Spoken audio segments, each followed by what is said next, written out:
2040 সালের পরে বাংলাদেশে ইসলাম ছাড়া আর কিছু থাকবে না ইনশাআল্লাহ।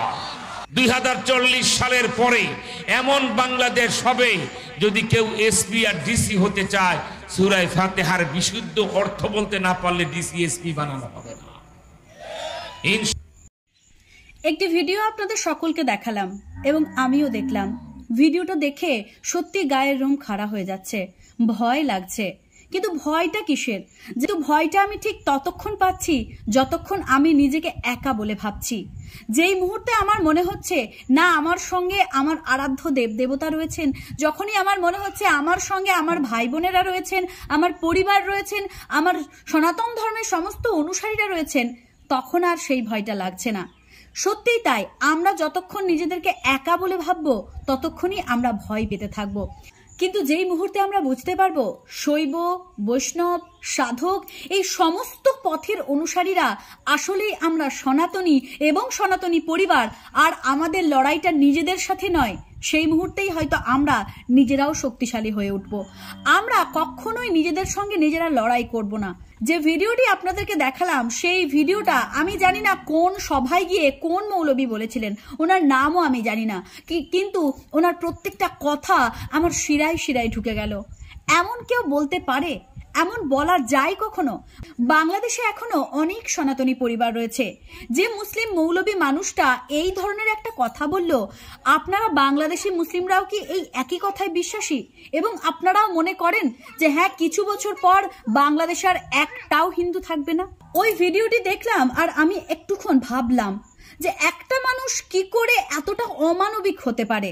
কতটা অমানবিক হলে এমন কথা বলা যায়? হয়তো বলবেন অমানবিকতার কি হলো?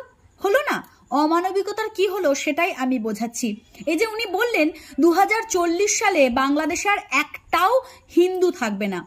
হয় তাহলে হিন্দুদেরকে আপনারা তাড়িয়ে দেবেন, আর না হয় আপনারা হিন্দুদেরকে মেরে ফেলবেন, আর না হয় জোর করে হোক, কৌশল করে হোক, ছলনা করে হোক, ভালোবেসে হোক হিন্দু ধর্ম থেকে মুসলিম ধর্মে রূপান্তরিত করবেন। এই তিনটি রাস্তা ছাড়া তো আর এই কথাটা সত্যি করার কোনো উপায় নেই। আপনাকে এই তিনটি রাস্তা দিয়েই যেতে হবে, তবেই আপনি এই 2040 সালে বাংলাদেশে একটাও হিন্দু থাকবে না এই কথাটিকে সত্যি করতে পারবেন। হয় সবার হাত পা কেটে মেরে ধরে তাদেরকে খুন করে দাও যত সনাতনী আছে, আর না হয় তাদেরকে ফুসলিয়ে ফাসলিয়ে ভালোবেসে তাদেরকে মায়ার জলে জড়িয়ে তাদেরকে বিভিন্ন রকমের প্রলোভন দিয়ে বিয়ে করে মুসলিম করে নাও, আর না হয় তাদেরকে বাংলাদেশ থেকে ঘাট ধাক্কা দিয়ে বের করে দাও, আর তাদেরকে আশ্রয় দেবে ভারতবর্ষ। তাই তো আপনাদের এই যে কৌশল বা আপনাদের এই যে কথা, আপনাদের কথাতেই তো বোঝা যাচ্ছে কতটা হিংস্রতা আপনারা ছড়াচ্ছেন। আপনারা অনেকেই আমার জন্য বলেন যে আমি নাকি অন্য ধর্মের মানুষদেরকে বিদ্বেষ ছড়াই, আমি নাকি অন্য ধর্মের মানুষদেরকে পছন্দ করি না। কিন্তু এই কথাগুলো শোনার পরেও কি আপনারা চুপ করে থাকতে বলবেন? এটা কেমন কথা? আমাদের ভারতবর্ষ কখনো এরকমটা বলে না যে যেখানে যত মুসলিম আছে এত সালের পর থেকে এই দেশে আর একটাও মুসলিম থাকবে না। এটা আমরা বলতে পারি না, কারণ আমাদের ভারতবর্ষে প্রতিটা ধর্মের মানুষ সম্মানের সঙ্গে বাস করেন। হ্যাঁ, কিছু কিছু সময় কিছু কিছু গোলযোগ দেখা যায়, সেটার জন্য কোনো ধর্ম দায়ী নয়, সেটার জন্য মানুষের মানসিকতা দায়ী কিংবা কোনো মানুষের বিধ্বংসী মনোভাব দায়ী। তার জন্য ধর্মকে দায়ী করে ভারতবর্ষকে দায়ী করবেন না। আর একটা কথা এখানে না বললেই নয়, আমাকে ইদানিং অনেকেই দাওয়াত দেন ইসলাম ধর্মে আসুন, কোরআন পড়ুন, এই করুন সেই করুন। কমেন্টগুলো দেখুন, আমি দিয়ে দিচ্ছি।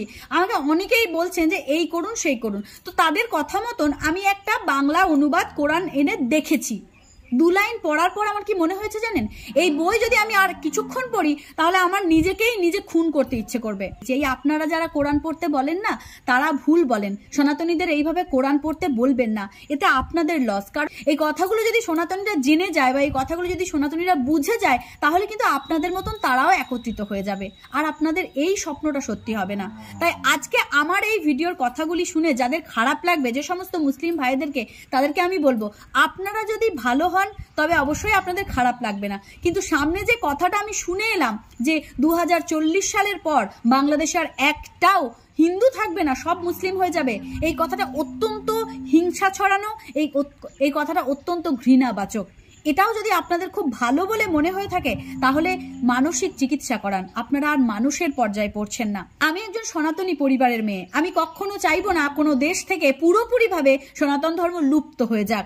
সেখানে যদি একটা পরিবার থাকে, একটা পরিবার থেকে আর একটা পরিবার সনাতনী হবে, কিন্তু তাদেরকে লুপ্ত কখন করা যেতে পারে? একমাত্র তাদের হয় খুন করতে হবে আর না হয় তাদেরকে তাড়িয়ে দিতে হবে। এই দুটো কারণ ছাড়া আর তাদেরকে প্রলোভন দিয়ে ধর্মান্তরিত করা ছাড়া তো আর উপায় নেই। তাই এই সমস্ত কথা ছড়িয়ে নিজেদেরকে এতটাও হিংস্র প্রমাণ করবেন না। মানুষ মানুষের মতন থাকুন। আমাদের ভারতবর্ষে কখনো কোনো ধর্মের মানুষকে এরকম হুমকি দেওয়া হয় না। এই হুমকিগুলো শুধুমাত্র আপনাদের মধ্যেই দেখা যাচ্ছে। এই কথাগুলো বলে নিজেদের ধর্মটাকে এতটাও বর্বরচিত করে তুলবেন না। আশা করি কোনো ধর্ম মানুষ খুন করতে শেখায় না। আর ইসলাম ধর্মের অনুসারী হয়েও যদি কেউ ইসলাম ধর্ম না মানে, তাকে বাধ্য করে জোর করে ইসলাম ধর্ম মানানোর কোনো ব্যাখ্যা আমি খুঁজে পাই না। একইভাবে যারা হিন্দু ধর্মের মানুষ হয়েও যারা সনাতনীয় দেবদেবীকে না মানে, তাদেরকে জোর করে বা বাধ্য করে সনাতনীয় দেবদেবীকে মানানোর কোনো নিয়ম নেই। পুরোটাই নিজস্বতা, নিজের ভালোবাসা। আমি এতদিন এসব নিয়ে কোনো কথাই বলতাম না, কিন্তু এখন যদি কথা আমি না বলি, সবাই যদি চুপ থাকে, তাহলে তো দিন দিন আপনাদের এই মুখের অত্যাচারগুলো বাড়তেই থাকবে। জানি না এই অত্যাচারগুলো কখনো শারীরিক অত্যাচার হবে কিনা, কিন্তু মুখেও যেগুলো বলছেন সেগুলো যথেষ্ট কষ্টকর। এই কথাগুলো প্রচার করবেন না। এই কথাগুলোতে কিন্তু প্রতিটা মানুষের মনেই আঘাতের সৃষ্টি হচ্ছে। তো দেখা হচ্ছে নতুন কোনো ভিডিওতে, নতুন কোনো দিন। ততক্ষণের জন্য সকলে ভালো থাকবেন, সুস্থ থাকবেন। জয় শ্রীকৃষ্ণ, রাধে রাধে।